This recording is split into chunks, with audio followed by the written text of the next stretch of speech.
من أصبح آمنا في شنو؟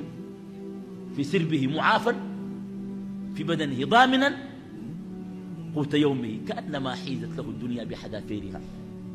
أينا في الحاضرين لا يملك هذا؟ بل نملك ولله الحمد والمنة، ونزيد على هذا والله. صحة وعافية، لا مركب لك أكسجين، لا عندك مرض وداع عضال. يا أخي عايش شنو تاني؟ معافى في بدنك، ضامنا قوت يومك. في ناس مشردين في المعسكرات، تخرق الريح جنبات خيامهم، وناس تحت قصف الطائرات والمدافع والراجمات والصواريخ. انت الآن يا أخي في أمن، دار شنو تاني؟